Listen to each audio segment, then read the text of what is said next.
The ground shuddered, first the roar, then the dust, and for a beat the silence felt heavier than steel. The German soldier looked up at the low gleam on the horizon and realized the danger wasn't a colossus, but something smaller, restless, almost impatient. A light tank, swift, audacious, cutting across the sand as if it respected no boundaries. The first reaction wasn't tactical, it was visceral. The body recognizes danger before the mind finds words. What he saw, the American M3 Stuart, was more than just a vehicle, it was a sign. The image imposed itself as a symbol of rupture on a field where, minutes ago, the tense routine of the front still held a fragile normalcy. Carl Jung would say symbols emerge when consciousness is forced to confront the unknown, and few things destabilize more than an engine approaching too fast, promising a wound in the fabric of certainties. In the North African desert between 1941 and 1942, the dust held secrets only trained eyes could decipher. Small, some said. Light, others repeated.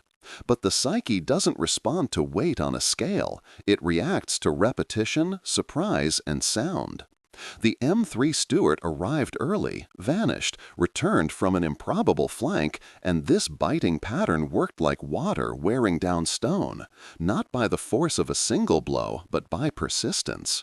Technically, the numbers were modest. Subjectively, the intrusion was immense. Here lies the first irony. What is small on a spec sheet grows in the imagination when it repeatedly occupies the space of the unexpected. As if the machine, by its constancy, constellated an emotional complex. Jung would call this the constellation of a complex, a bundle of fear, recent memories, expectations, and ancestral images that, reactivated, take the lead in behavior, accelerate breathing, narrow attention. And when attention narrows too much, perception fails to see the whole, and war is decided in what wasn't seen. There are material aspects that help explain why the symbol took hold. The Stuart wasn't a heavyweight, but it was fast and reliable, with a 37mm cannon and a top speed recorded around 36 miles per hour, or about 58 kilometers per hour. A figure that, on the right terrain, sounded like a threat not by caliber, but by mobility. Its presence didn't announce a duel of titans, it announced a disruption of rhythm, a break in the day's cadence, the possibility of an open flank where, minutes before, there had only been sand and wind. The psyche likes patterns. War doesn't. And when the pattern breaks, the body understands before the mind. Muscles tense, the voice dries, the eyes seek cover. The advancing machine, by itself, was an argument, and its repetition, a thesis. The deeper meaning? A reminder that the enemy breathes, calculates, tries, and arrives. The rest of the argument is left to anxiety, which fills the gaps with images of loss. It is in this interval that the symbol converts into shadow. I project onto it the part of me that fears failure. The tank then ceases to be a specific Stuart and becomes "they always arrive." And always is a heavy word in a soldier's mind. M3A1 statistics and specifications at the National World War II Museum, 37mm speed and armament documented there. In real combat, the weight of quantities also becomes psychological language. Although newer models replaced older ones throughout the war, the sheer number of Stuarts produced created an operational grammar of presence. Produced by the thousands, 13,859 units of the M3 series and 8,884 of the M5 series, the light ones populated maps, reports, and rumors. And rumor fuels morale. Even when they weren't there, they could be. The possibility is a constant hum in the ears of the troops. In the intimate math of combatants, maybe often weighs as much as yes, and too many repeated maybes distort confidence.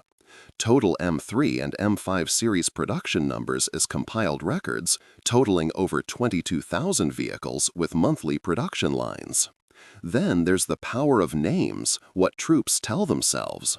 The British nicknamed the Stuart Honey. And sweet names cross trenches with a touch of irony. Calling a tank honey is making risk a witty companion, playing with terror by adding a layer of black humor, so necessary for psychological survival. Stories spread fast. The honeys are stubborn, they're reliable, they get there first. And every reputation, once it circulates, is performative. It sets the stage before the encounter. The Germans knew that lightness isn't fragility when backed by speed, good radios, coordination, and repeated tactics. The machine then arrived loaded with meaning before it even appeared on the horizon. This is an operation of language, but also of myth. The label transforms metal into character. Honey nickname and reconnaissance use described by the Tank Museum, early uses in British units in North Africa recorded in historical analyses. Now, what goes on inside the head of a German platoon that, days before, had faced heavier armor? Is it not paradoxical to admit that the fear of the light one might be greater? The archetype of the agile small one has pursued humanity since David and Goliath. The figure who wins not by mass but by surprise, who wounds not where the shield is thick but where the eye doesn't expect. Jung would remind us that myths carry condensed psychological truths. The sight of the Stuart activates precisely this plot. It shouldn't matter, but it does. It shouldn't break my plan, but it does.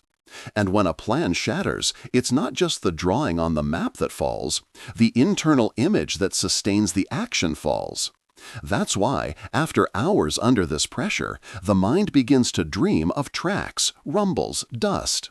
The dream gives form to what the day couldn't process. In Man and His Symbols, Jung emphasizes that the dream is not mere embellishment. It is adjustment, an attempt to incorporate the unassimilable into the economy of the soul. The tank then reappears at night, smaller, sometimes even ridiculous, as if the psyche were trying to disarm it through comedy. Other times, it grows and becomes a monster, so that the inner hero, confronting it in the night, regains courage for the day. The psychology and alchemy of the battlefield becomes evident when observing the discrete transformations of behavior. First, a tolerance for risk. We can advance to that ridge. After repeated encounters with a fast enemy, the tolerance shifts. It's not worth it, better to consolidate. Tactical conservatism grows, even when command demands audacity. It is the nigredo, the black phase of the alchemical work, in which the material, here the will, is calcined in the fire of experience until it loses its illusions. From there, two paths: integration or collapse. Integration is a pretty name for a hard process. Recognizing fear, adjusting doctrine, repositioning expectations, rebuilding confidence on realistic bases. Collapse is refusal. The subject insists on the old plan, calls fear weakness, covers up signs, and then, when the next engine rises in the wind, the heart races and the hand trembles on the sight. Jung would teach that the shadow is not evil. It is merely what we refuse to see in ourselves. The Stuart in this theater was a mirror. It forced them to see vulnerability, dependence on logistics, the importance of communications, the need for eyes on the ground. The psychological message came from a machine. From a historical operational perspective, Stuarts were widely employed in reconnaissance, advanced security, and liaison, roles that often define what the enemy believes is possible on a given day. If reconnaissance flows, the offensive breathes. If reconnaissance fails, the attack stiffens. This was the case in Africa, and it would be the same in tighter terrain in Europe. In Italy, the relief reduced some advantages but amplified others. The constant presence of light armor and scout cars in the valleys and ridges created the sensation that the enemy sees more. Perception is power, and those who believe they are seen change. What seems like a detail of battle order, a light squadron here, another there, becomes an atmosphere in the minds of exhausted troops who recalculate whether the next move is worth the risk. Reconnaissance employment noted by the Tank Museum. For many of us, particularly in the U.S. military tradition, this agile reconnaissance role resonates deeply. Vehicles like the M8 Greyhound, often armed with the same 37mm cannon as the Stuart, served as the eyes for American and other Allied forces in challenging terrain, from the hedgerows of Normandy to the mountains of Italy. This swift, adaptable armored role is a significant part of our strategic playbook. It illuminates our understanding of the psychological effect of light tanks on the enemy. We know from our own experience that speed, initiative, and repetition shape adversary morale as much as, if not more than, sheer caliber.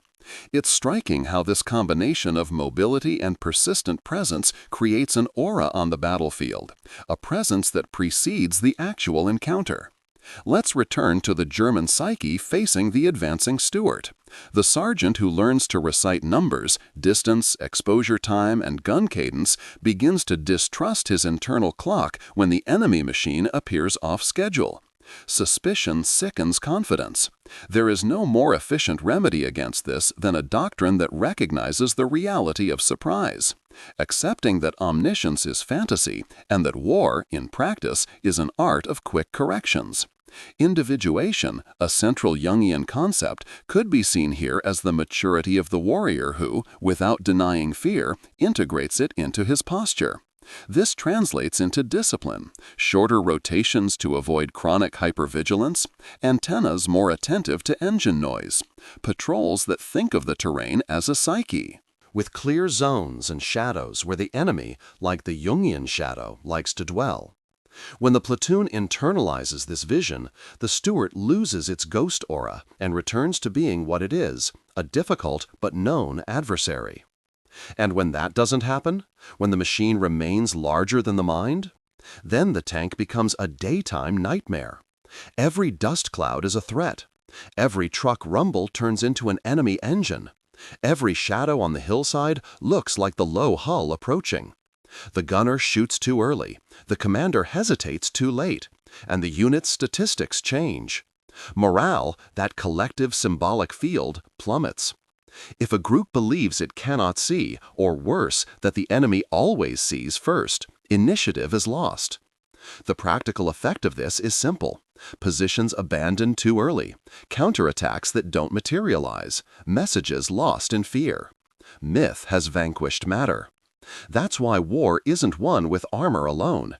It's won with the interpretation of the symbol. He who understands what the other fears learns where to touch. Here's the point. The machine is a mirror. The Stuart threw an uncomfortable truth in the Germans' faces, that speed, communication, and repeated presence can crush the spirit of those who expect only weight to decide. At the same time, it forced Americans and British themselves to reevaluate the limits of light armor, to accept that, beyond the frontal duel, there was a psychological theater where the tank didn't need to destroy to win. It just needed to appear in the right place at the wrong time. For those of us looking at this story, there's an almost intimate recognition. We know what it's like to depend on fast eyes in hostile terrain, and how those eyes, when they appear again and again, change the courage of the other side. This is the nature of the living symbol. It crosses borders, changes uniforms, but continues to have an effect. When the German soldier from that first paragraph finally breathed, there was no dust left. There was a lingering sensation. The noise stayed in his ear. The vegetation, when there was any, stirred for nothing, but his body swore it was tracks. He didn't know it, but a part of him had learned a new grammar of that front. He had learned that light doesn't mean harmless, that appearing is a way of wounding, and that, however much arithmetic prefers weight, the psyche, in the field, bows to presence. The rest of the story, doctrine, countermeasures, discipline, would come later. For now, the image stuck, and it is with this image, this truth of flesh and symbol, that we will move to the next scenes. How the Stuart, more than the sum of steel and oil, became a figure that shakes morale, reorganizes mental maps, and teaches, for those willing to learn, that the shadow is not defeated by fleeing it, but by recognizing it in the advancing metal mirror. The platoon advanced cautiously through the remains of an abandoned palm grove when the radio crackled with 3 dry words no one ever forgets. "Contact ahead." The operator repeated it in a reflexive whisper, as if trying to control time with his voice. There was a narrow valley carved by ancient flash floods, and on the other side the brief glint that only polished metal returns. The German commander raised his binoculars, not to confirm the obvious, but to gain a few seconds against the fear that invariably precedes an encounter. A low hull, moving almost diagonally, appeared and disappeared, and, upon reappearing, was already a few degrees beyond what was expected. The platoon knew the choreography. It wasn't weight that was coming, it was speed. The first Stuart passed as if drawing a comma in the sand, and the grammar of that day changed. 1 shot, 2, 3. These weren't fireworks, they were pressure points. The mind, accustomed to constructing linear narratives, shattered its sequence. Now the plot came in flashes, sounds, dust, gaps. For a corporal who survived that morning, the most persistent memory wasn't the impact, but the engine oscillating between a low rumble and a high whine, as if tuning fear itself. He swore, years later, that time had shortened. Jung would say that, under threat, consciousness narrows and makes a brutal selection of stimuli. The rest becomes an indistinct background. That's how a branch scratching a helmet, much later, rekindled the sound of the tank in him, because the psyche glues experiences by similarity, not by logic. The first lesson there wasn't tactical, it was intimate. Danger that appears fast teaches the body to overpredict, and those who overpredict err.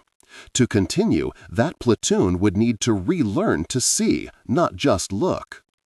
Chronologically, the Stuarts' language solidified in 3 repeated acts: approach from the periphery of the field of vision, reaction test with brief fire, and retreat to a coordinated cover position. It didn't seem like an opera, but it had a score and rhythm. On the German side, adjustments began modestly. Redistribution of sentries, triangulation of noises, radio discipline to prevent panic from becoming a chorus. The counter-rhythm was simple on paper: widen the arc of vigilance, escalate anti-tank fire, and force the light tank to become predictable. But war doesn't easily return predictability. In practice, every open gap, an unevenness of terrain, a poorly measured alignment, confidence placed in a ridge, was an invitation for the enemy to test their hypothesis of daring. And daring, when repeated, becomes identity. Survival stories were born in this daily friction. On a windy afternoon, a thin, methodical German gunner swore he saw the antenna before the hull. He aimed where no one would have pointed and managed to stop an advance that, seen later on the map, seemed inevitable. His explanation, post-war, was less technical than poetic. "The sound taught me to see." There is a Jungian key in this. The symbol first makes itself felt, the mind only names it later. Those men began to identify the Stuart not by its catalog profile, but by a synesthetic set of signs. Thinner dust than that of heavy tanks, a short cadence between shots, a zigzag that wasn't indecision, but method. When a symbol is recognized by the body, it loses part of its haunting power. But one must traverse nights of nightmares until this familiarity sets in. The price is tales of twisted vigils, where every crack of wood seems like the start of an attack. Technical details also shaped perceptions. The communication of enemy light tanks, efficient, redundant, tireless, allowed a single contact to quickly turn into a maneuver. If one escapes through a flank and calls to, rumor transforms into presence. On the German side, the lesson became crystal clear. Without clean communication, courage becomes noise, and noise feeds the shadow. Jung warns us in Man and His Symbols that what we don't integrate returns as fate. There, fate manifested as the sensation of always being a little late. Doctrine began to recommend short, regular pauses to recalibrate the reading of the terrain, like someone reteaching the mind to inhabit the present. This pause wasn't an escape, it was a ritual of individuation in miniature, undoing the fusion between anxiety and action so that action regains choice. The chronological unfolding continued with changes of scale. First, small duels of patience, in which whoever misread a valley lost not only position but confidence. Then, more complex engagements, in which the continuous presence of light tanks demanded a pragmatism from the Germans that suppressed bravado. The commander, who liked to settle the score with a theatrical gesture, began to learn the value of multiple modest corrections. There was no glory in retreating 50 yards for a better angle, but there was survival. And survival in that phase was worth more than aesthetics. A veteran sergeant summarized, "We liked the sound of our own plan. They forced us to listen to the terrain." Anecdotes traverse this chronology like beacons. In a village among gnarled olive trees, an Italian civilian said he knew when the fast small ones had passed, not only by their tracks, but because the smell of fuel seemed fresher, as if in a hurry. It may sound trivial, but it isn't. The senses of the local population composed the emotional map of the front. Information like this, gathered improvisationally, corrected maps. On another occasion, a German reconnaissance detachment almost opened fire on shadows in the morning fog that later turned out to be broken posts. The previous night had been long, with the succession of appearances and retreats that the Stuart executed well. Fatigue produces mirages, and mirages produce bad decisions. The tired psyche fills gaps with fear. Jung doesn't romanticize the shadow, he calls it to dialogue. Mature combat discipline does the same. As the days aligned, a silent evolution occurred in the emotional vocabulary of reports. Absolute terms, always, never, gave way to probabilistic descriptions. This is not mere style, it is mental health. By naming uncertainty without hyperbole, command gives the troops a margin for maneuver. The shadow thus loses ground because it ceases to be an omnipresent ghost to become a measurable risk. It is curious how this change occurs in parallel with the practice of rotating observation posts, sharing immediate memories after each contact, and recording, almost like a diary, what worked and what didn't. The honest combat diary is a laboratory of individuation. The ego admits failures, integrates learnings, and returns to the team a narrative that sustains action. In technical terms, the presence of enemy light tanks forced a new dance with geography. Irrational certainties, that hill was always ours, were replaced by clinical reading. Which ridge offers the greatest field of vision? Which shadow favors approach?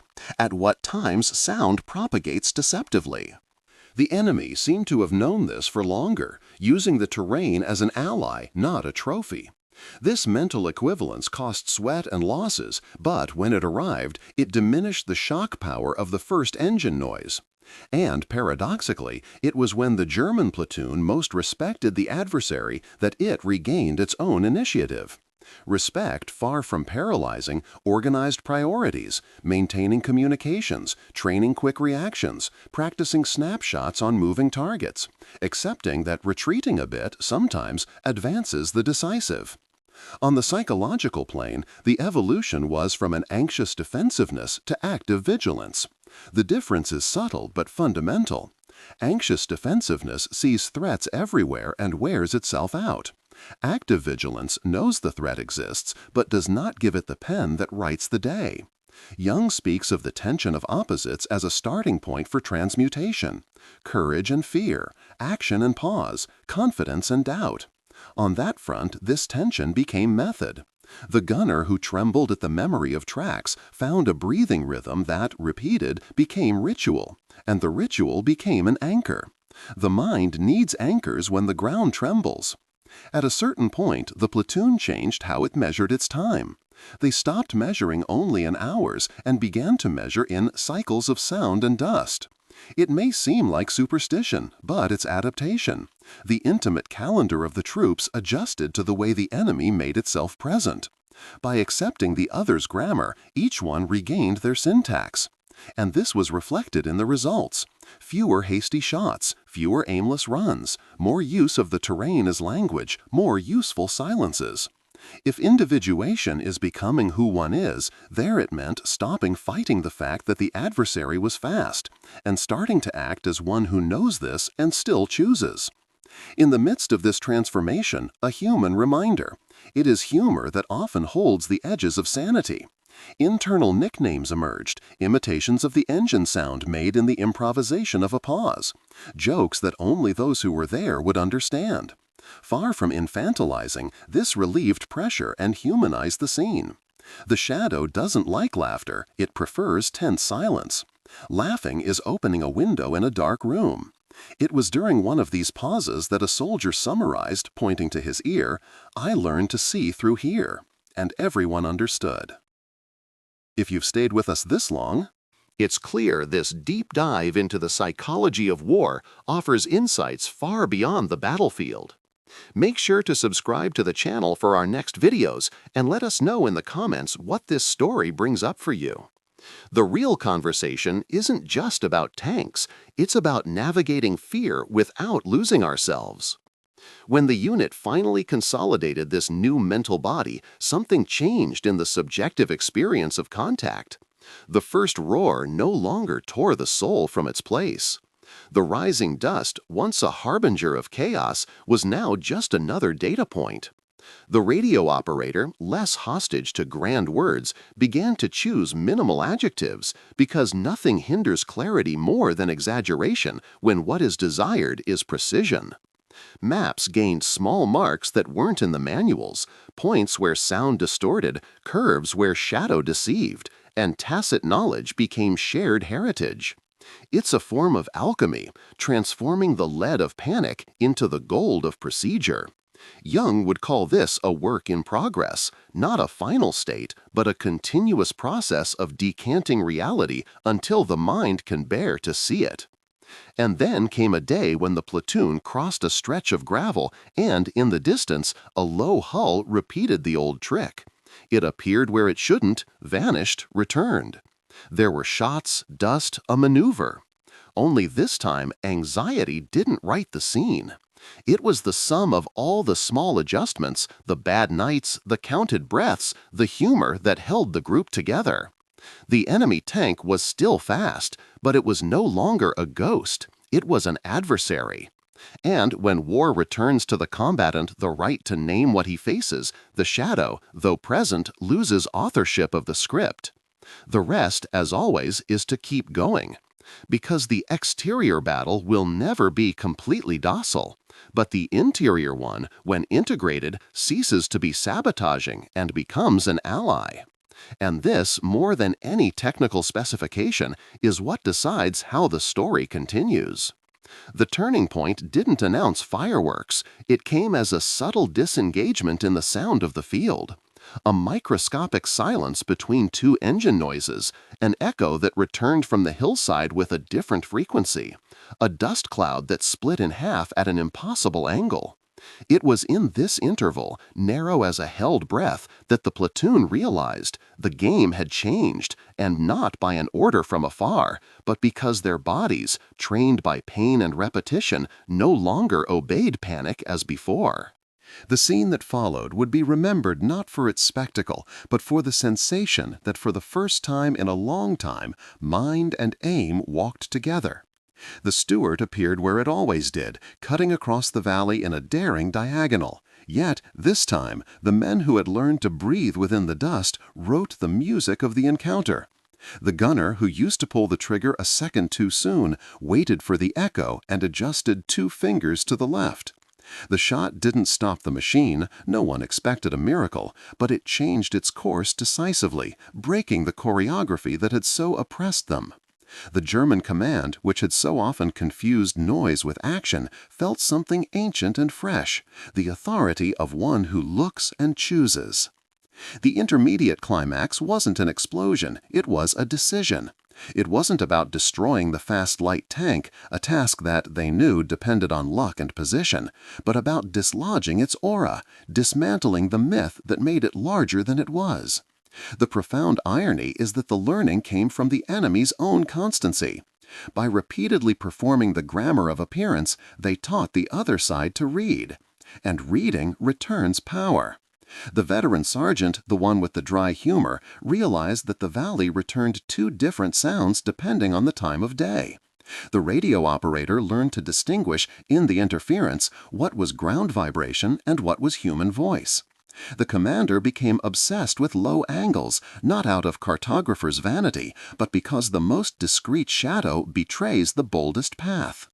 What seemed like a collection of quirks became method, and method is when the symbolic organizes enough so that action ceases to be its hostage. If numbers were poetry, we could say that the statistics of that sector began to tell a new story.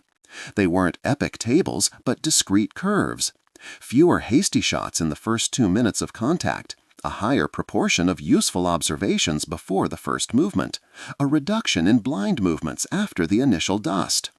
In realistic reports, expressions like probability of error, decision window, and pattern breakpoint appeared, marking a passage from guesswork to reading. It's tempting to seek glory in the final result, but the true transformation was seen in the middle, the moment when soldiers stopped seeing the Stuart as destiny and began to see it as a hypothesis. Jung would say that a symbolic reduction occurred there. The complex, constellated by the tank, fear, expectations, memories, lost energy. Because the ego, now less inflated and less defeated, learned to dialogue with the shadow instead of fleeing it. The irony deepened when, on a humid morning, the first contact came without dust. Wet ground, muffled sound, and yet the platoon's mind, honed for weeks, recognized the approach by a vibration that rose from the ground through their shins, something no one would have taken seriously in the early days. The body, a stubborn teacher, indicated the direction before the binoculars. The containment shot was clean, opened a pause that seemed impossible, and the unit moved as a single organism. 2 steps, pause, 2 more, mutual cover, dry radio, open eyes. The fast light tank didn't disappear. The enemy also learns, but the scene corrected itself in favor of those who, finally, accepted themselves as human and attentive. There, the agile small one met its mirror, the attentive small one. Power, finally, seemed to have shifted. At the center of this arc, stories of overcoming gained texture and density. The gunner who trembled in the pre-dawn hours found a breathing rhythm that returned millimeters of aim. The corporal who blamed himself for every misread shadow learned to record his errors as if taking inventory, and the inventory became a training program. The young replacement, newly arrived, listened more than he spoke in the first 2 weeks, and the veterans, instead of scoffing, made a habit of telling him not their feats, but their missteps. Pride, once flammable, bowed to reality, and reality is a master who charges dearly. Each lesson came with the price of a sleepless night, of a fright that steals half a second of life, of a mental letter written to a distant family. This kind of victory has no flag. It has the deep breathing silence when the evening finally falls without screams. It was also when the trickster archetype, the mythological trickster, appeared alongside the warrior in the Jungian reading of the front. The Stuart, in the group's symbolism, represented this trickster, not the invincible villain, but the cunning adversary who dismantles confidence through surprise and broken rhythm. Integrating the trickster doesn't mean blindly imitating him. It means accepting that reality has folds, that the straight line is temptation and danger. The integrated warrior, then, learns to dance with uncertainty. This psychic marriage broke an internal taboo, the proud refusal of tactical retreat. When the mind accepts that retreating a little can be the fastest way to advance correctly, the inner battle wins, and the outer battle often follows. There was one afternoon, however, when everything seemed to regress. A sequence of crossed appearances, an intercepted foreign communication not understood, a cursed shadow that insisted on moving at the edge of vision. 2 bad decisions in less than 15 minutes, and confidence wavered. It seemed the field was laughing at their new security. The commander bit his tongue to keep from unleashing his old anger. It wouldn't help. He ordered a halt. 30 seconds of voluntary immobility, impossible at the start of the campaign, and the pause became a blade. It separated fear from impulse. The radio called with short words. Each squad reported its position. The gunner whispered that he had an angle if the other two retreated 3 steps. That was all. On the map, almost nothing. Inside, a revolution. Again, the true climax is simple. Not to defeat the other, but to defeat automatism. The archer who lets the arrow fly at the right second doesn't fight the wind. He converses with it. The impactful statistics that mattered during that period were less about grand figures and more about small, measurable daily shifts. Days with fewer false alarms meant men more whole for the next shift. Systematic notes on sound distortions at a certain curve reduced misleading alarms. The proportion of decisions made after a complete observation cycle grew enough to be noticed by officers. And when observation matures, anxiety loses its throne. It's not about denying fear, no one in their right mind lives without it, but about attaching fear to reality, like labeling the right bottle.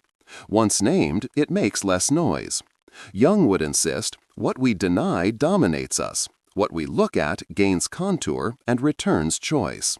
At the heart of this process, the shadow ceased to be merely the enemy tank projected on the horizon and came to include the hardness each man carried against himself. The inflexible perfectionist who punished himself for every mistake realized that his noble demand was, in fact, a refusal to integrate his own vulnerability. The impetuous one who lived on charges understood that his courage was, sometimes, fear disguised as a grand gesture.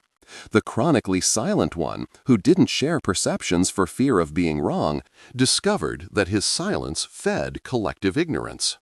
When these traits were named, something shifted in the group's emotional economy. The tank outside continued to exist, but the war that mattered, the inner one, began to be fought with less self-sabotage. There was an instant on a cold night when the youngest corporal, exhausted, asked the veteran, "When does this end?" There was no honest answer that wouldn't sound cruel. The veteran exhaled, looked into the dark, and replied, "It ends when you can go back inside yourself without getting lost." It wasn't trench philosophy, it was survival. In psychology and alchemy, the passage from nigredo, the black phase, to albedo, the clearing, is not a leap but a progressive brightening. The first light doesn't scare away all shadows, but it allows you to see your own hand. And seeing your own hand there meant recognizing what was choice and what was echo. With this recognition, the platoon traversed the highest risk zone with a kind of warm sobriety, a rare mixture of firmness and compassion. To have compassion for oneself is not weakness.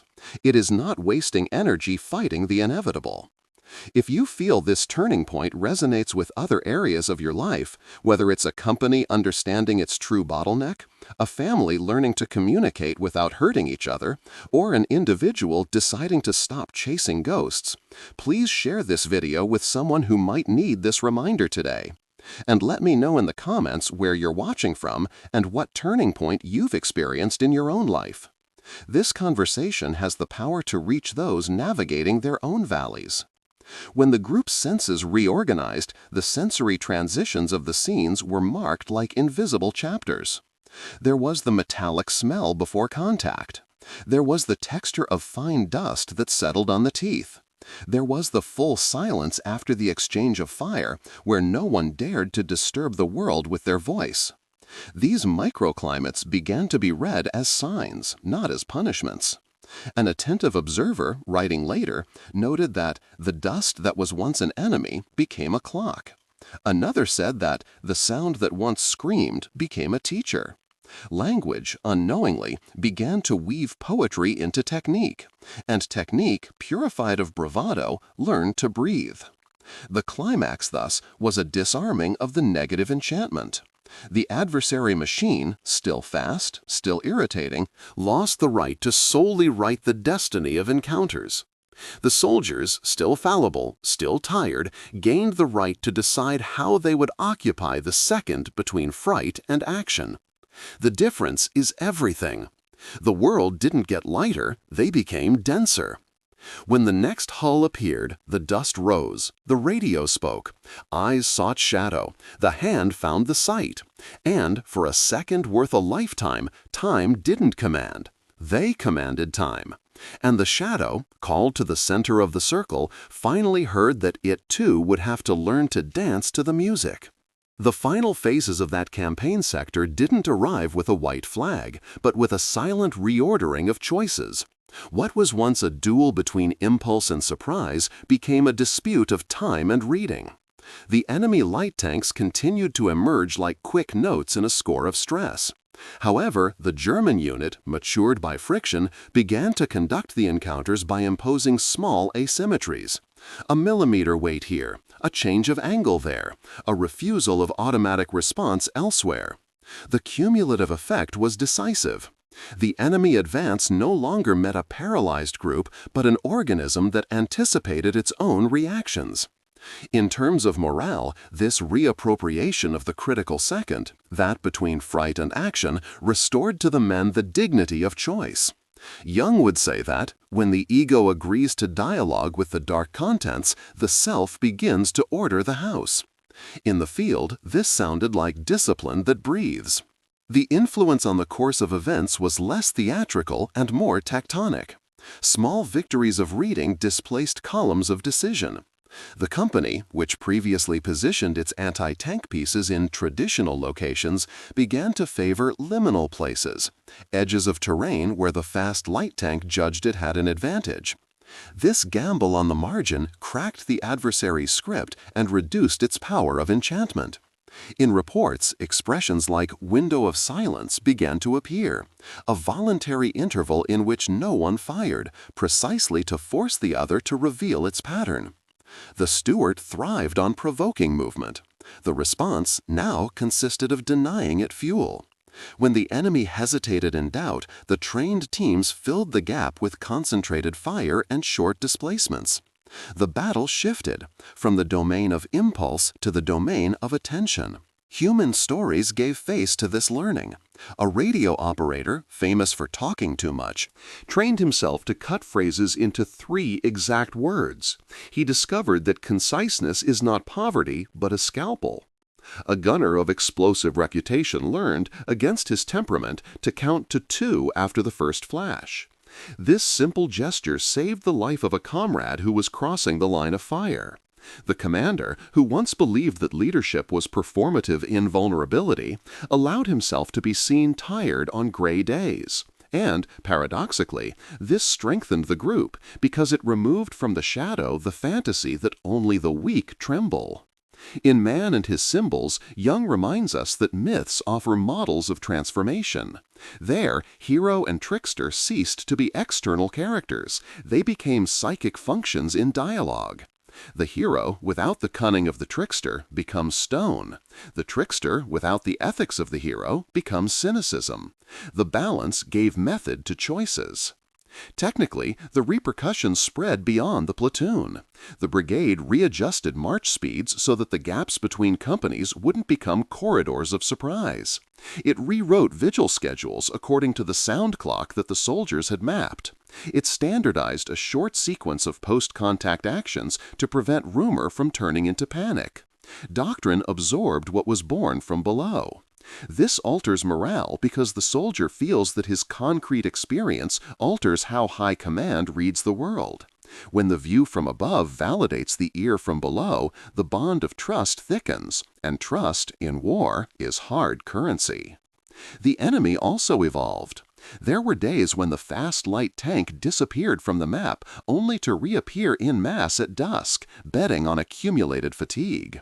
On other occasions, it came alongside closely integrated infantry, diluting the target and multiplying sounds. This game of mirrors showed that victory was not becoming impermeable to fear, but becoming permeable to reality.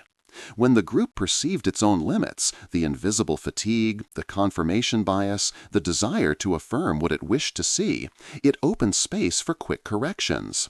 In Psychology and Alchemy, Jung speaks of the work as a heating that dissolves rigid forms to allow new configurations. The metaphor fit like a glove. Each encounter was a crucible where the rigidity of vanity dissolved to give way to an attentive flexibility. The impact on German morale in light of this transmutation cannot be read in a straight line. There was an initial sharp drop, the myth of the small one that corrodes, followed by a plateau where confidence ceased to be euphoria and became sobriety. This matters because morale based on euphoria is fragile. It breaks at the first stumble.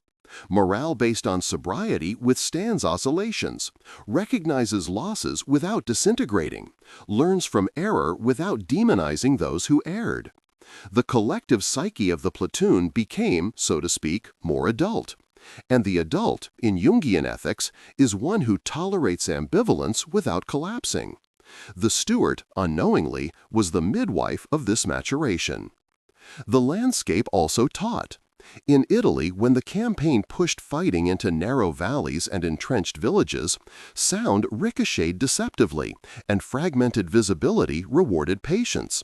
The fast light tank, with its vocation for reconnaissance, maintained its role as the adversary's restless eyes, but its aura lost magic when the routine of counter-observation was rigorously adopted. Curiously, Italian peasants, who lived among olive trees and stone walls, became precise sources of signs. They knew how to distinguish dust that rounded the corner because it was in a hurry, from dust that settled on the road because it was heavy. This ecology of the senses, when respected, transformed locals into allies of observation.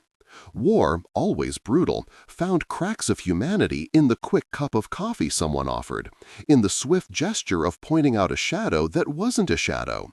And with that, the climate of helplessness diminished a degree. This atmosphere is central to understanding the psychological legacy.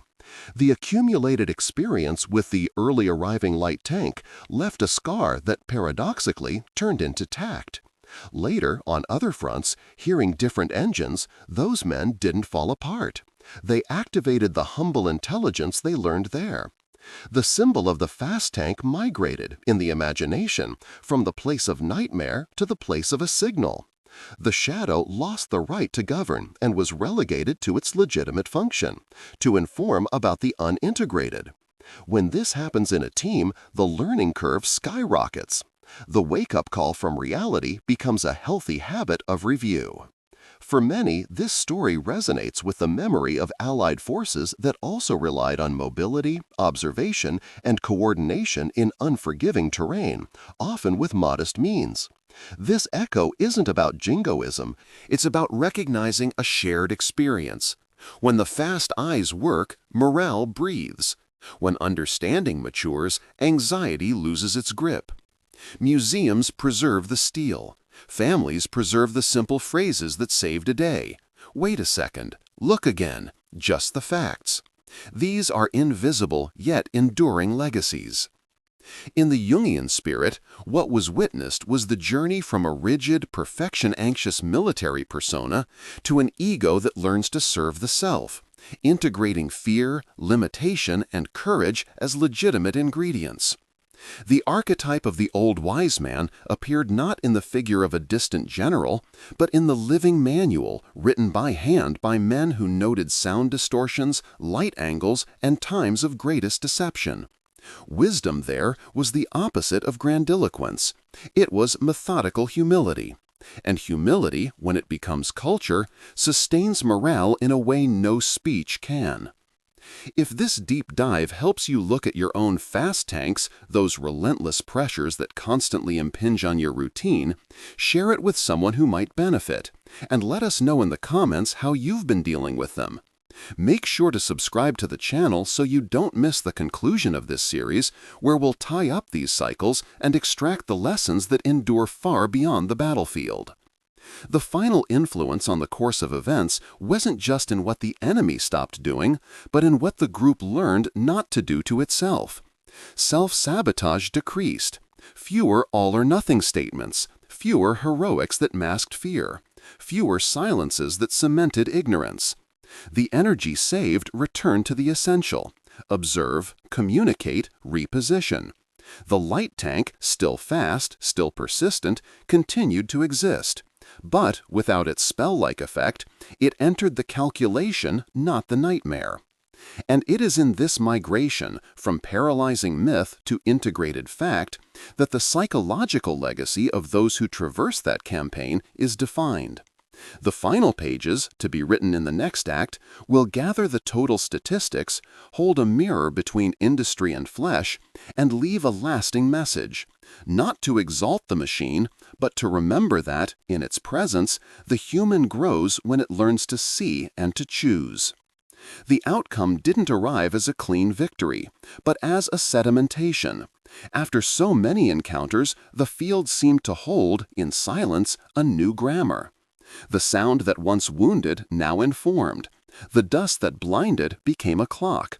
Fear, which clenched fingers and constricted lungs, learned to sit beside them without commanding.